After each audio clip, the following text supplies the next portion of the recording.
The chandeliers of the Manhattan Grand Hotel glimmered like 1,000 frozen stars, casting their arrogant light across the ballroom. Tonight was supposed to be a celebration of wealth, power, and prestige. But hidden beneath the glitter and gold was a storm that no one could stop. At the center of the room stood Andrew Weston, Wall Street's golden boy.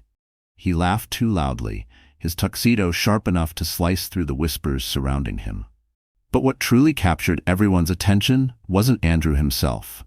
It was the woman clinging to his arm. Hila Summers, a 23-year-old social media star with fire-red hair and a dress so revealing that it dared the world to look away. The two of them looked like a scene from a tabloid. Powerful billionaire with his young mistress, flaunting a romance in front of Manhattan's elite. Glasses clinked, cameras flashed, but behind the smiles there was poison. Guests exchanged knowing glances. Some smirked, some gasped, a few shook their heads. But no one dared confront him. After all, Andrew Weston wasn't just rich, he was untouchable, or so he thought. Because while Andrew was parading his mistress under the chandeliers, his wife Emma was standing at the edge of the ballroom, her hand resting protectively over her swollen belly. Emma Weston, 6 months pregnant, wore a simple ivory dress that didn't glitter under the lights. She didn't need sequins to make a statement. Her eyes, deep with hurt but burning with resolve, were louder than any diamond necklace. She stood still, watching as her husband laughed with another woman, as if his vows were dust. It wasn't the first time Andrew had betrayed her. The late-night calls, the secret trips, the whispers of perfume on his suit. She had known, she had endured, she had prayed for change. But tonight was different. Tonight, he crossed a line no woman should ever be forced to accept. Hila leaned in close, whispering something in Andrew's ear, her laugh echoing like glass shattering in Emma's chest. And then it happened. Andrew kissed Hila in full view of investors, tycoons, and flashing cameras. The ballroom froze. Forks clinked against plates. Murmurs rose like waves crashing against marble walls. A pregnant wife left behind, a mistress on display, and a husband too arrogant to care. Emma's hand trembled on her clutch, but her face didn't crumble. Inside, her heart cracked into 1,000 pieces, but she held her chin high.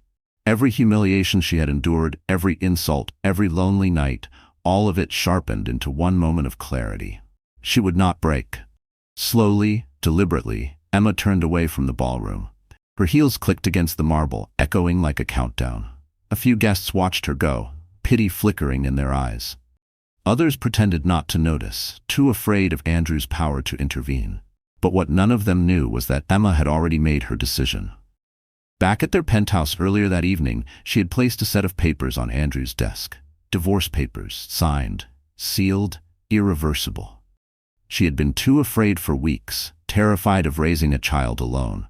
But betrayal had a way of turning fear into fire. Now, as she walked out of the ballroom, she carried more than heartbreak. She carried freedom. Outside, the city air was crisp, heavy with the scent of rain. Emma hailed a car, her hand shaking as she held her belly. Every beat of her heart screamed that this was madness. But madness was better than chains. The car pulled away from the glowing hotel.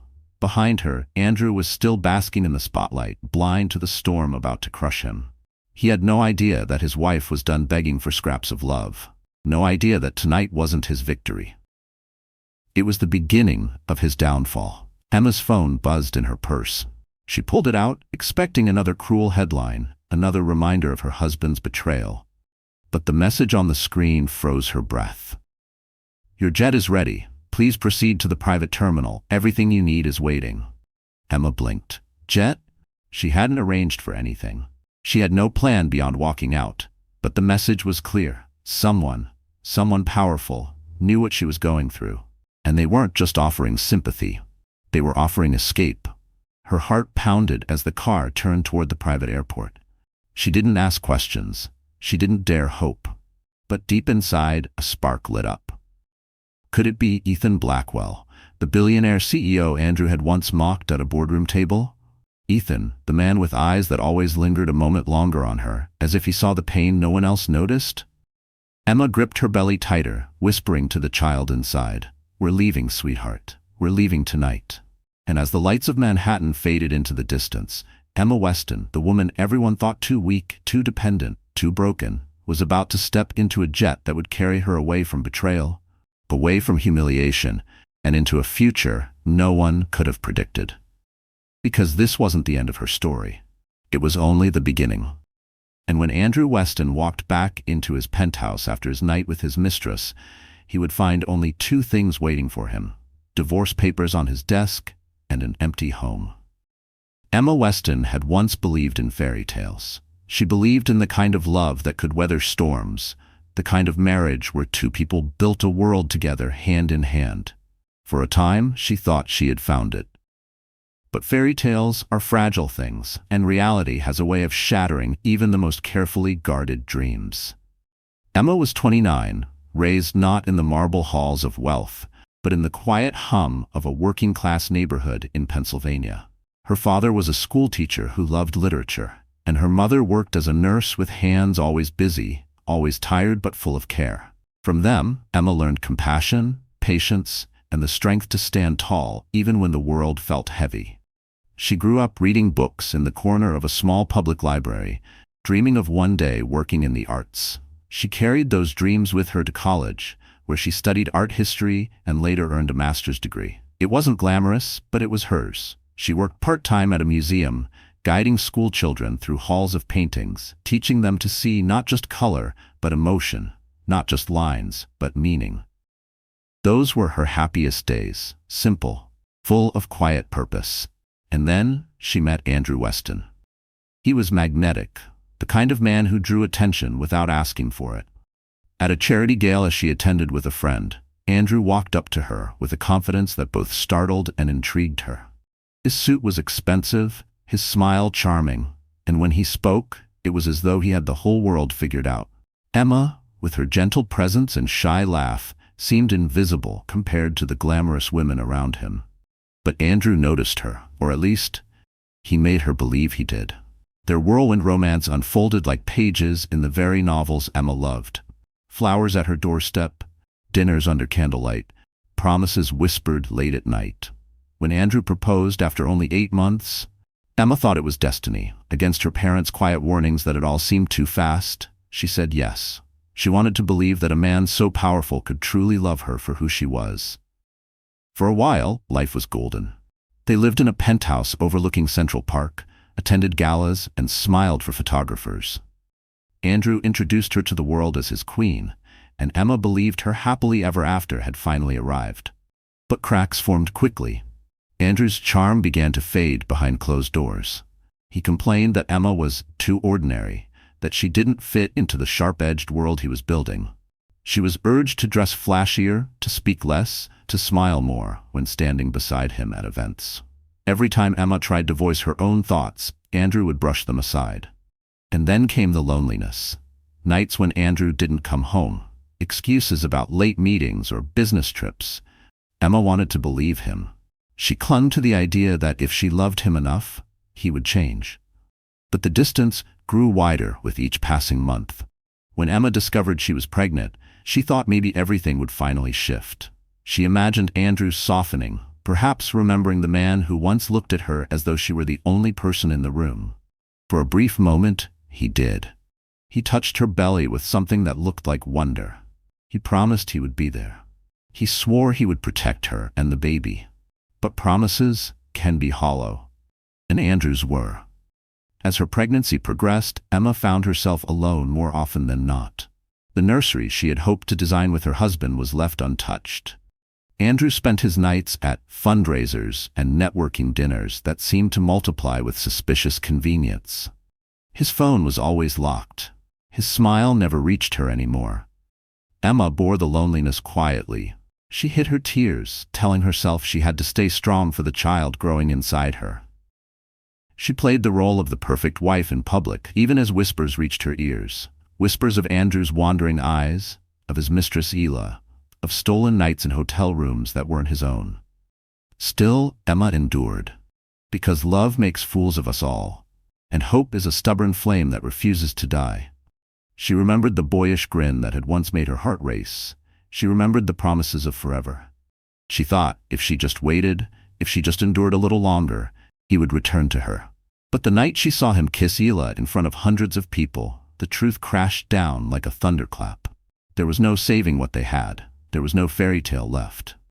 Inside, Emma broke. But on the outside, she stood tall. And in that strength, she found something she hadn't felt in years: resolve. For the first time in her life, Emma wasn't thinking about saving her marriage. She was thinking about saving herself. She was thinking about the baby who deserved more than a father who mocked love and a mother too afraid to fight for her dignity. The woman who once believed in fairy tales was gone. In her place stood someone new, someone ready to rewrite her story. And that story began with a signature on a stack of divorce papers. Emma slid the pen across the page in their penthouse, her hand steady despite the storm inside her. When the ink dried, she placed the documents neatly on Andrew's desk. It was over. Not tomorrow, not someday. Tonight. As she closed the folder, a single tear rolled down her cheek. She wasn't crying for him anymore. She was crying for the years she had wasted believing in a man who never truly saw her.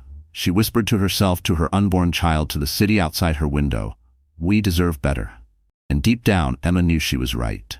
She had no idea what waited for her. No plan, no map. But she had something far more powerful than hope. She had resolve. And as the rain began to fall against the glass windows of the penthouse, Emma Weston, pregnant, abandoned, but no longer afraid, was about to make a choice that would shock not only her husband, but the entire world. The city never truly sleeps, and neither did the Weston's world. From the outside, their life was painted in gold. Penthouses, limousines, and glittering soirees that most people could only glimpse on the pages of glossy magazines. To the strangers who saw them smile at galas or step out of black cars onto red carpets, Andrew and Emma looked like the perfect couple.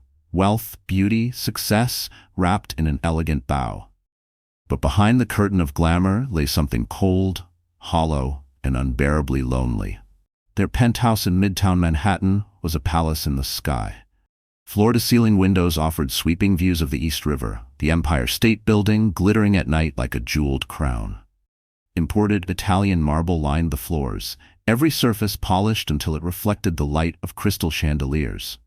The furniture was custom-made, sleek and expensive, yet so impersonal it felt more like a showroom than a home. Every piece was chosen by Andrew or his designers, not Emma. She had wanted warm colors, cozy corners, spaces that felt like love. What she got instead were cold lines, empty rooms, and silence. Silence. That was the loudest thing in their penthouse. Andrew was rarely home, and when he was, he filled the space with phone calls, arguments, or the glow of another screen. Emma often found herself standing alone by the nursery door, one hand on her belly, whispering to the baby inside about a future she prayed would be brighter than the present. The contrast between her world and Andrew's became painfully clear during the galas he insisted they attend. These weren't mere parties. They were battles, fields where power was currency and reputation was armor. Every chandelier dripped with diamonds. Every table bloomed with flowers that cost more than a month's rent in the neighborhoods Emma once knew. Champagne flowed endlessly, and conversations were sharp, veiled daggers wrapped in polite laughter. Emma, in her understated dresses, always felt like a shadow among the women who wore gowns straight from Paris runways, their wrists heavy with jewels, their lips curling with the kind of confidence born from privilege. She moved through those glittering halls with quiet grace, smiling when spoken to, speaking only when necessary. Andrew expected her to play the role of the perfect accessory, seen, admired, but never truly heard. It was at these events that Emma began to notice the shift. Andrew, once attentive, no longer walked beside her. Instead, he drifted toward younger women, ambitious socialites, and investors eager to laugh at his every joke. His arm would slip from hers as easily as his vows had slipped from his heart. And though the cameras still caught them together, the connection was long gone. Yet, the world outside believed the illusion. Headlines called them New York's golden couple. Photographers captured their smiles, never the cracks in between. And Emma, though her heart was breaking, kept her silence. For her child, for her dignity. For the shred of hope that maybe, just maybe, things could change. But the truth was written in the very walls of the world Andrew had built. The penthouse was a museum of ambition. The galas were theaters of betrayal. And Emma was an actress trapped in a role she never auditioned for. One memory lingered in her mind like a wound. It was a gala at the Metropolitan Museum, a night drenched in opulence. Emma had chosen a simple navy gown, elegant but modest. She remembered feeling the baby kick for the first time that evening, a tiny flutter of life reminding her that she wasn't truly alone. She had smiled to herself, placing a gentle hand on her stomach. Andrew hadn't noticed. He was too busy whispering in Hila's ear near the champagne fountain, his hand grazing the small of her back in a gesture that once belonged only to Emma. People saw. They whispered. Some pitied Emma, others delighted in the scandal. She had stood there, back straight, eyes forward, swallowing the lump in her throat until it felt like she would choke. After the event, as their car drove home through the sparkling city, Emma had turned to Andrew, her voice trembling but firm. "Andrew, please. This isn't right. We're having a baby. I need you with me." He had laughed, cold and dismissive. "Don't be dramatic, Emma. This is how the world works. You'll get used to it." Those words echoed in her head long after. "You'll get used to it." As though betrayal were a routine, as though humiliation were a dress she should learn to wear. But she couldn't. She wouldn't. And so, as the weeks passed, Emma began to see the truth more clearly than ever before. The world Andrew had built was never hers. She was a guest in his empire, tolerated but never cherished. Her role was decorative, her voice silenced, her love taken for granted. Yet the very same glittering world that had once trapped her would soon become the stage for her liberation. Because behind the closed doors of their penthouse, Emma had already drawn the line. The divorce papers were more than ink on paper. They were her declaration of freedom. She no longer cared about appearances. She no longer feared whispers. She was done playing the perfect wife in a world that was never perfect at all. The setting that had once humiliated her, the ballrooms, the penthouse, the endless spotlight, would soon witness something far more shocking than a scandal. It would witness a woman rising from the ashes, no longer a silent accessory, but a force powerful enough to change everything. And as Emma stood in the marble hallway of the penthouse that night, staring at the city lights below, she knew one thing for certain: the glamorous world Andrew prized above all else was about to become the very stage of his downfall. Every story has a villain, but villains rarely see themselves that way. In Andrew Weston's mind, he was not a betrayer, not a liar, not a man tearing his family apart. No, Andrew saw himself as a king, entitled to take whatever he wanted because he had built an empire with his own two hands. But to Emma, to those who truly watched, Andrew wasn't a king at all. He was a man consumed by arrogance, by hunger, by the shallow applause of strangers. Andrew hadn't always been rich.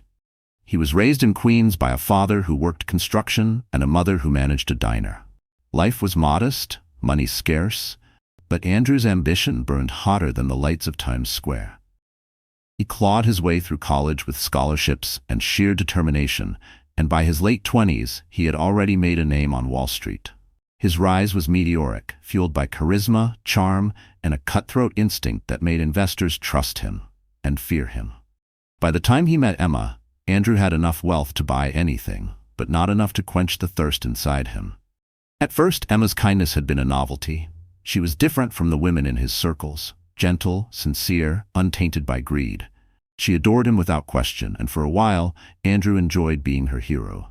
But arrogance is a disease, and Andrew was already infected. He grew restless. Emma's simplicity, once refreshing, now felt dull to him. She wanted love, home, a family. He wanted power, excitement, conquest. He started craving the rush of being desired by others, the thrill of stepping into a room and knowing every woman wondered what it would be like to be on his arm. And then came Hila Summers. At 23, Hila was everything Emma was not, or so Andrew believed. She was loud where Emma was soft. She was bold where Emma was modest. She knew how to work a camera, how to pose so every angle screamed perfection. She was a rising social media influencer, a girl who turned her life into spectacle, her beauty into currency. They met at a networking event Andrew attended alone. Hila had maneuvered her way into the party, though she had no real reason to be there. She wasn't an investor or a partner. She was simply beautiful, and that was enough. Andrew noticed her instantly. The red hair, the daring dress, the laugh that rang through the air like a bell no one could ignore. To Andrew, Yila was temptation wrapped in sequins. To Yila, Andrew was opportunity in a tuxedo. Their chemistry was instant, their motives clear. She wanted the spotlight, he wanted the thrill. Within weeks, rumors spread through Andrew's circle. Whispers of late-night rendezvous, of hotel suites charged under other names, of a woman half his wife's age clinging to him at rooftop bars. Emma heard the whispers. She chose silence. Andrew, on the other hand, relished them. He liked the power of flaunting what everyone suspected but no one dared confront. He began bringing Yila closer to his business world, introducing her at events as a consultant, seating her at tables meant for investors. The audacity only fueled his pride. Behind closed doors, Andrew justified everything. "I deserve this," he would mutter to himself, pacing in the penthouse office. "I've worked too hard, sacrificed too much. Emma will always be there, but I need more." More, that was his poison. More money, more attention, more women. And Yila gave him exactly that. She stroked his ego, laughed at his jokes, posed beside him for secret selfies that she would leak strategically to her followers. With every stolen moment, Andrew drifted further from the man Emma had married. To the world he projected strength, but in truth Andrew was weak. Weak to temptation, weak to vanity, weak to the need for validation. He mistook cruelty for power, betrayal for freedom. He paraded Yila around as though humiliating his pregnant wife made him untouchable. And Yila? She played her role flawlessly. She was not in love with Andrew. Love was never her goal. She was hungry for status, for access, for the thrill of watching a powerful man bend the world for her. She mocked Emma in whispers at parties, giggled about her old-fashioned dresses, and sneered that Andrew was wasted on a boring housewife. To Yila, Emma was invisible, an obstacle she had already conquered simply by existing on Andrew's arm. Together, they were poison disguised as glamour. Andrew, the husband who betrayed without shame. Yila, the mistress who thrived on cruelty. They strutted into ballrooms as if the world belonged to them, oblivious to the storm brewing just beyond the marble doors. But villains never see the ending coming. Andrew thought his empire was untouchable, his wife too weak to fight back. Yila thought she was on the fast track to becoming Mrs. Weston. Neither of them realized that the woman they mocked, the woman they dismissed, was gathering a strength more powerful than their arrogance. And soon, the ballrooms that had once echoed with Andrew's laughter would bear witness to his disgrace. Because while Andrew kissed Yila under the chandeliers, his pregnant wife was already preparing a reckoning that neither of them could escape. The night of betrayal was not hidden in shadows. It was not whispered in secret. It unfolded under chandeliers, in front of cameras, in a ballroom filled with the city's elite. If humiliation could be measured, Emma Weston had just endured a hurricane. The gala was the annual Bright Horizons charity ball, one of the most exclusive events in Manhattan. Tickets were worth more than some people's yearly salary, but for Andrew Weston, it was merely another stage to display his power. He arrived in a black limousine, stepping out with Yila Summers clinging to his arm. Photographers swarmed instantly. "Mr. Weston! Over here! Who's the lady, Andrew? Smile for us, give us a headline." And he did. He tilted his head toward Yila, his lips brushing her cheek as the flashes burst like fireworks. The image was captured, immortalized, and within hours it would circle social media. The billionaire with his mistress, laughing as though the world belonged to him. But what Andrew didn't expect was Emma. She hadn't planned to attend. She hadn't wanted another night of fake smiles and whispered pity. But something in her heart told her to go. Not for Andrew, not for appearances, but for herself. She chose a gown of soft ivory silk, simple but timeless, the kind of dress that didn't scream for attention, yet commanded it by its quiet dignity. Her hair swept back, her eyes steady. Emma arrived at the gala alone. When she entered, the room shifted. Conversations faltered, glasses froze mid-air. She was radiant not in jewels, but in resolve. And though her belly showed her pregnancy clearly, it was not a symbol of vulnerability tonight. It was a symbol of strength. Andrew's smirk faltered the moment he saw her. For the briefest second, his mask cracked. He hadn't expected her to come. He hadn't expected her to walk into his kingdom of deceit. But Yila, ever the actress, leaned closer to him, whispering loud enough for Emma to hear. "She looks like she came from a thrift store." Then she laughed, tossing her red hair as though mocking a queen in exile. Emma didn't respond. She didn't need to. Her silence was sharper than any insult. She simply crossed the ballroom, her heels clicking against marble, her presence undeniable. And though the whispers rose around her, she kept her chin high, her eyes unflinching. "Emma," Andrew said finally, voice low, taut with irritation, "you shouldn't be here." But Emma only looked at him. Her husband, the father of her child, and for the first time, she felt nothing. No love, no longing, only a hollow finality. She leaned closer, her voice calm but cutting. "I won't be here much longer." And with that, she turned and left. What Andrew didn't know, what the cameras couldn't see, was that Emma had already made her move hours earlier. Before coming to the gala, she had walked into their penthouse with steady steps. On Andrew's desk, beside his leather-bound planner, she had placed a manila folder. Inside were the divorce papers, signed and final. Her handwriting, firm and elegant, sealed the end of their marriage. She didn't leave a note. She didn't need to. The papers spoke louder than any words ever could. Back in the ballroom, Andrew tried to shake off the encounter. He laughed too loudly, held Yila too tightly, poured himself another glass of champagne. But inside, a seed of unease had been planted. For the first time, he felt something slipping out of his control. Meanwhile, Emma's car pulled away from the gala. She looked out at the city lights, her reflection staring back from the tinted window. Her heart raced, her stomach twisted, but her hands didn't tremble. The tears that once came so easily were gone. In their place was fire. She had chosen her moment carefully. Andrew would not discover the papers until he stumbled home in the early hours, drunk on champagne and arrogance. He would open the folder expecting contracts, deals, maybe an invitation. Instead, he would find his world unraveling in ink. The betrayal he thought was his weapon had become his undoing.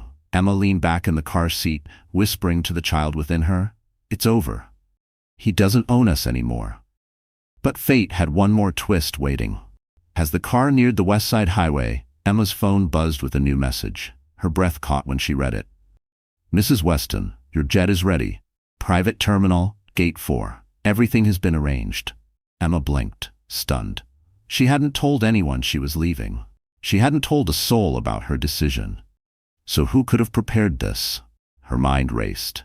Could it be Ethan Blackwell? The billionaire CEO, Andrew's rival, the man with eyes that always lingered just a moment longer on her, as though he saw the pain no one else noticed? She didn't know for certain, but something told her the message was no accident. Her driver glanced in the rearview mirror. "Ma'am, should I head to the terminal?" Emma hesitated only a moment. Then she nodded. "Yes, take me there." The city blurred past her window as the car sped toward the airport. For the first time in years, Emma felt something she thought she had lost: possibility. The weight of chains was lifting, replaced by the rush of a future unknown but hers to claim. Back at the gala, Andrew was basking in the glow of his mistress's laughter, oblivious to the storm waiting in his penthouse. Yila draped across him like a crown of thorns. He raised a glass as if toasting his own invincibility. But what he didn't realize was that the empire he worshipped, the marriage he had mocked, the life he thought he controlled, was slipping through his fingers like sand. And when the night ended, Andrew would return to find a silent penthouse, a manila folder, and the shocking truth: his pregnant wife had left not just the gala, but his life, boarding a jet that would carry her away from him forever. The car ride to the private terminal felt endless. Outside the tinted windows, Manhattan's neon lights blurred into streaks of gold and crimson, but Emma hardly saw them. Her mind replayed every betrayal, every lonely night, every cruel word Andrew had spoken to her. For the first time, the reality of her choice crashed down on her with brutal force. She was leaving. Leaving not just a man, but a marriage, a home, a life she had built with trembling hope. Her chest tightened, panic clawing at her throat. What was she doing? Where was she going? She had no plan, no certainty, only a message from an unknown sender telling her a jet was waiting. Tears welled in her eyes, hot and uncontrollable. She pressed a hand to her belly, whispering, "I'm so sorry, baby. I don't know what's going to happen." Her voice cracked, trembling as though speaking the words out loud made her failure real. The car pulled into the private terminal. Floodlights illuminated sleek jets lined on the runway, engines humming softly like predators waiting to take flight. The driver stopped, turned to her politely. "We've arrived, ma'am." Emma froze. Her legs felt heavy, her courage crumbling.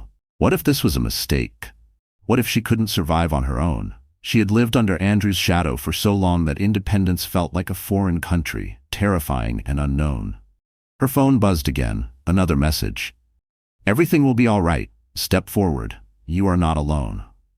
Emma's throat tightened. She wanted to believe it, but doubt screamed louder. She stumbled out of the car, the night air biting against her skin. The terminal was quiet, eerily so, as if the world itself was holding its breath.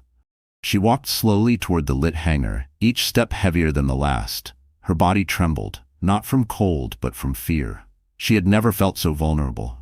Pregnant, abandoned, betrayed, and now on the edge of a decision that would define the rest of her life. The tears came harder, breaking past the walls she had tried to build. She leaned against her suitcase, sobbing silently. She thought of the nursery back in the penthouse, still empty. She thought of the way Andrew once kissed her forehead, a memory so distant it felt like a lie. She thought of her parents back in Pennsylvania, who had raised her to be strong but never imagined she would face a storm like this. "I can't do this," she whispered. "I can't." Her knees buckled. She sank onto a bench outside the hangar, her face buried in her hands. For a moment, the world shrank into a tunnel of despair. She imagined the headlines already swirling. Pregnant wife abandons millionaire husband. The gossip, the judgment, the whispers, she could hear them all in her mind. What if she was making a terrible mistake? What if she couldn't provide for her child? What if Andrew was right, that she was ordinary, weak, replaceable? The fear consumed her until she could barely breathe. She gasped for air, trembling, her tears falling onto the marble floor beneath her shoes. She thought of going back. Just once, she thought of walking into the penthouse, picking up the divorce papers, pretending none of this had happened. Maybe Andrew would forgive her for daring to leave. Maybe he would let her stay, even if only as a shadow in his world. At least then she wouldn't be alone. The thought was poison, but desperation makes poison taste like salvation. She clutched her belly again, whispering through sobs. "I can't give you nothing. I can't give you pain. You deserve a father, a home, something more than this." For a long time, Emma sat in that darkness, drowning in her fears. The weight of the city, the betrayal, the uncertainty pressed down until she thought she would collapse entirely. And then, through the fog of tears, she heard footsteps. Slow, steady, purposeful. Emma lifted her head, her vision blurred. A tall figure approached from the shadows, his outline sharp under the glow of the terminal lights. He wasn't rushing, wasn't hesitant. He walked with calm certainty, as though he had been waiting for this very moment. Her heart skipped. Panic flared. Who was it? Another betrayal? Another cruel twist from fate? The man stopped a few feet away. His voice was low, steady, reassuring. "Emma," he said, "you're not alone anymore." Her breath caught. She knew that voice. It was Ethan Blackwell, the billionaire CEO, Andrew's rival, the man whose quiet glances had always lingered on her just a second too long. The man who had seen her pain when no one else did.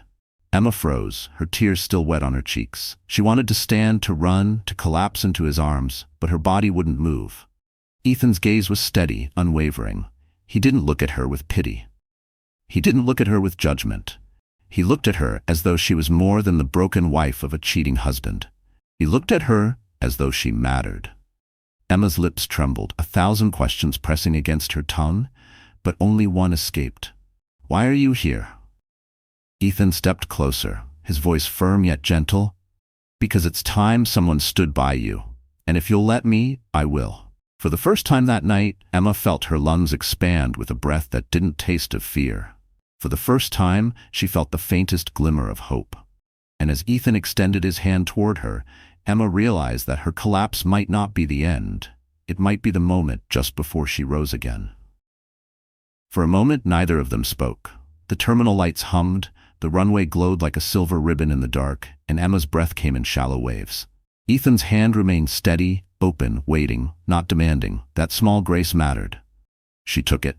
His palm was warm, grounding, the kind of touch that said you're safe without saying anything at all. "Was it you?" she asked, voice hoarse. "The messages, the jet, Yes, he said, but only if you want to get on it. He glanced toward the hangar where a sleek Gulfstream sat with its stairs lowered. Nearby, two women in Navy uniforms waited, one with a medical bag, the other with a clipboard. That's Dr. Patel. She's an OBGYN. She'll ride with us. Your comfort first, your choice always. Emma's throat tightened. Politeness, not pity. Boundaries, not pressure. She nodded, and he guided her at a slow pace, matching her steps. The wind nipped at her cheeks. She could still taste the salt of her tears. But inside the cabin, the air was warm and soft. No perfume heavy enough to make her sick, no flashing cameras, no marble floors freezing her feet. Just cream leather seats, a quilted blanket, and the quiet hush of privacy. Dr. Patel greeted her gently, took her vitals, and listened to the baby's heartbeat. The sound filled the cabin like a small drum of hope. Strong, the doctor said with a smile. And so are you. Emma swallowed, blinking back fresh tears. Thank you. Ethan stayed by the door, hands in his pockets, giving her space. When the doctor stepped aside, he moved to the opposite seat and sat down slowly. I owe you honesty, he said. You're about to learn things that will hurt, but they'll also protect you. She braced herself. Tell me. He opened a leather folder. Inside were printouts, time-stamped emails, and screenshots with highlighted lines.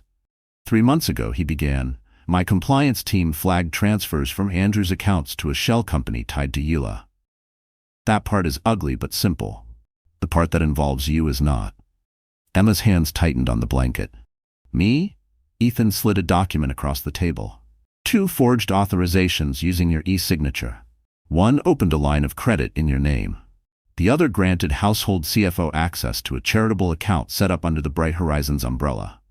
If anything blew up, the records would make it look like you approved the funds.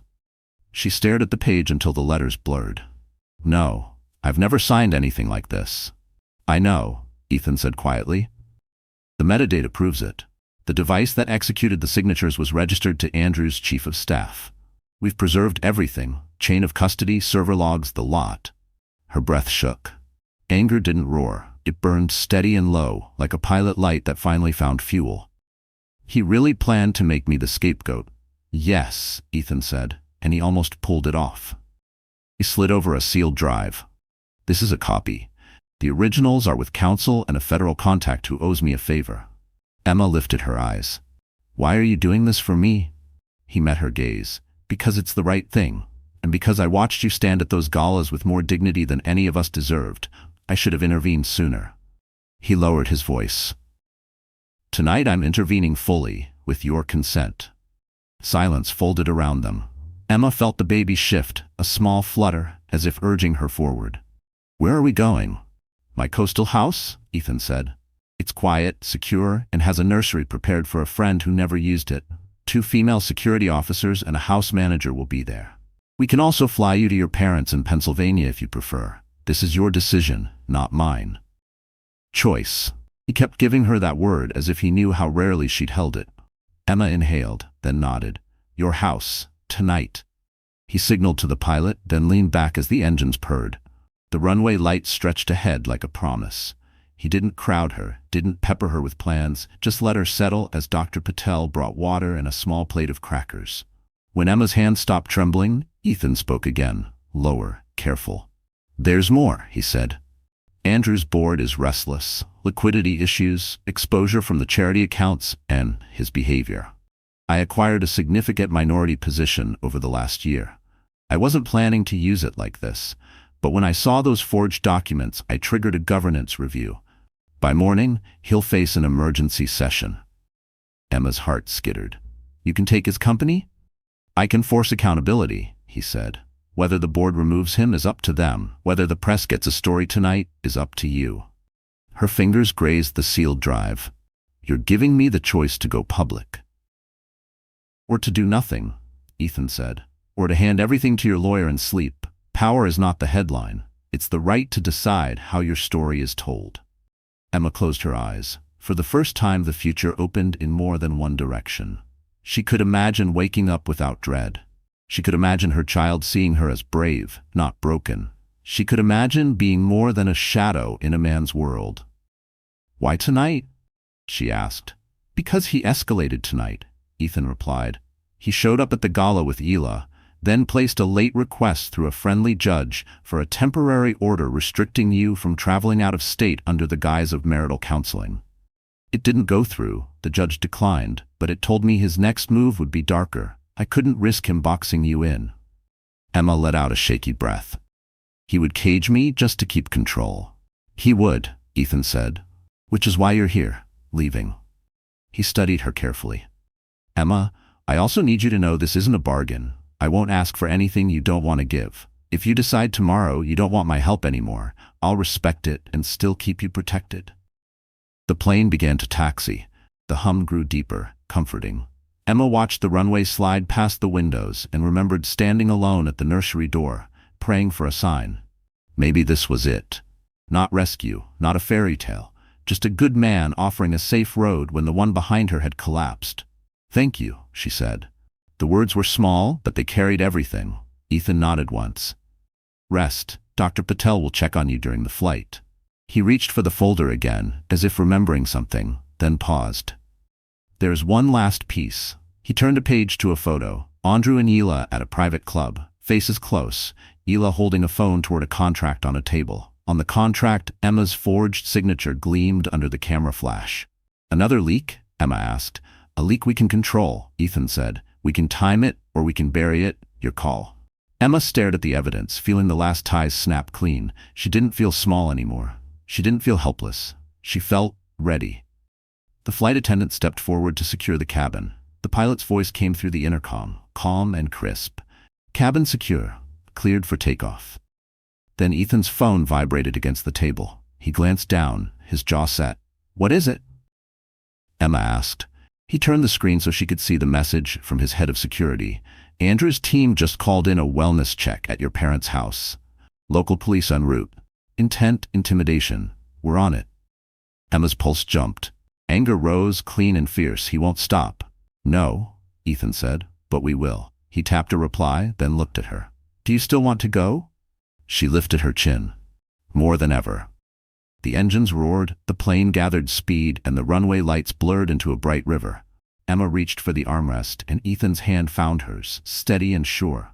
The nose lifted, the weight fell away, and the city dropped beneath them like a past she no longer had to carry. Another buzz, another message. Ethan read it, a shadow crossing his face, then met her eyes. They moved faster than I expected, he said. Andrew just filed an emergency claim that you misappropriated marital assets.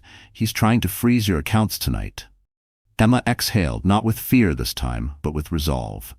Then we'll move faster. The plane climbed into open night, stars scattered like quiet witnesses beyond the glass. Emma pressed a hand to her stomach and whispered, We're safe. Ethan's phone lit once more. He glanced down, then smiled, brief and certain. Your lawyer just got the freeze denied, and the board called the emergency session for 7 a.m.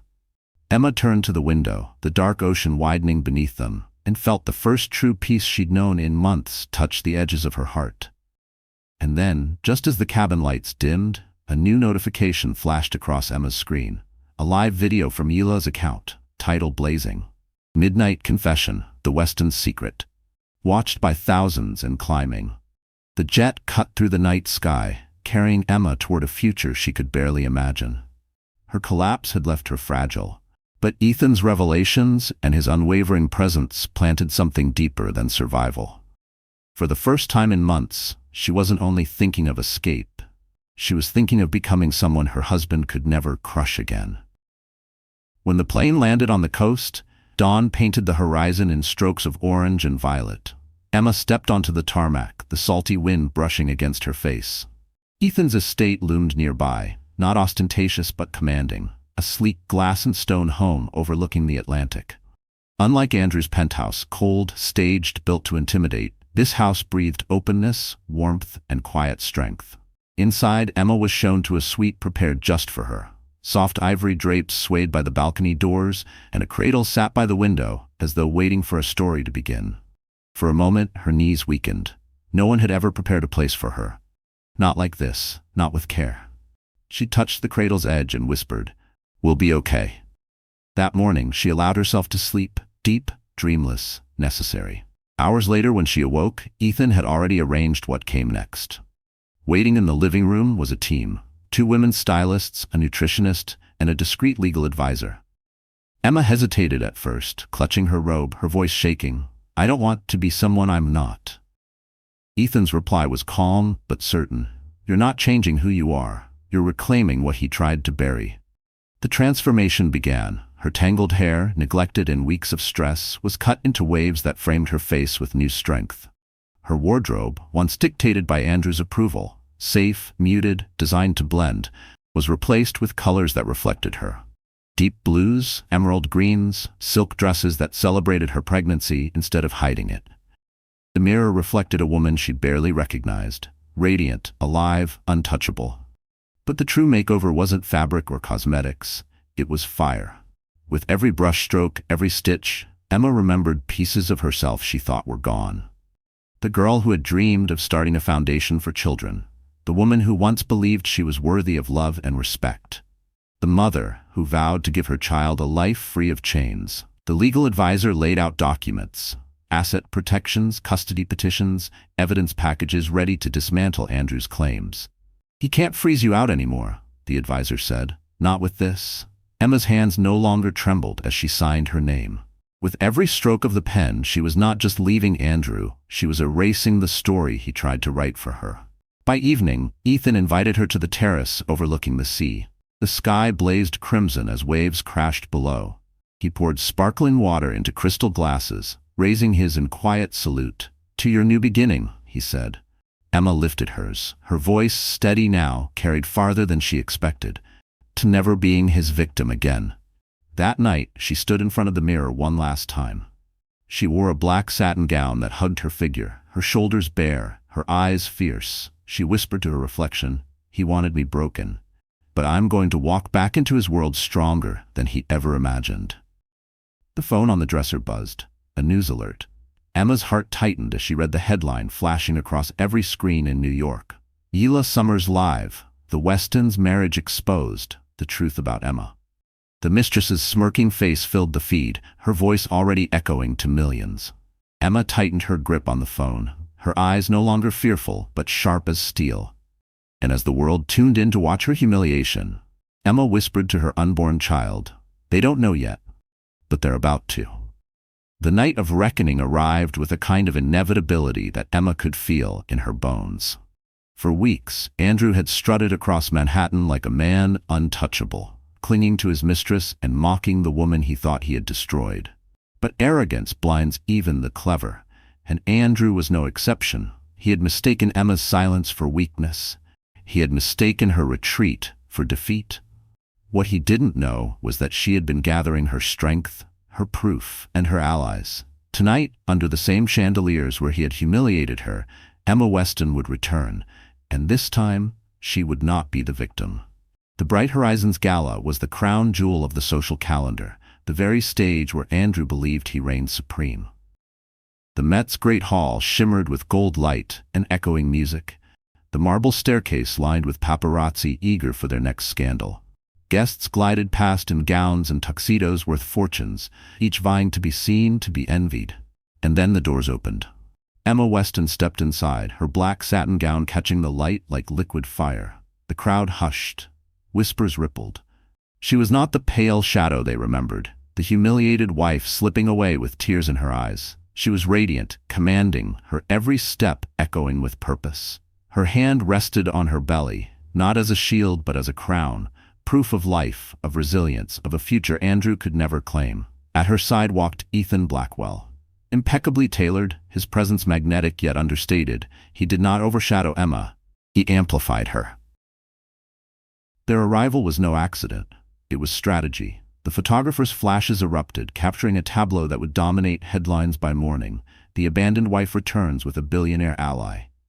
Andrew's laughter faltered when he saw her. He stood near the champagne fountain, Yila draped in crimson silk at his arm, smug as ever. But the color drained from his face as the room's attention shifted away from him, pulled like gravity toward Emma. For the first time, Andrew Weston looked small. Emma didn't rush. She let the silence stretch, let the eyes burn into her, let Andrew stew in the humiliation he had once so easily inflicted on her. When she finally spoke, her voice carried across the hall. "Andrew." The name was sharp, final. The music dimmed, conversations froze. All eyes turned. "You once told this room I would beg to come back," she said. "You told them I was nothing without you. Tonight, I want them to see the truth." Gasps spread like fire. Hila shifted uncomfortably, her hand tightening on Andrew's arm. "Don't listen to her," Hila hissed, her smile brittle. "She's desperate." But Emma only smiled, a quiet, devastating smile. Desperate women don't bring evidence. Ethan handed her a sleek folder. She opened it slowly, theatrically, revealing copies of the forged documents, the financial transfers, the schemes Andrew had plotted with Hila. The crowd murmured, voices overlapping in shock. Emma raised her eyes.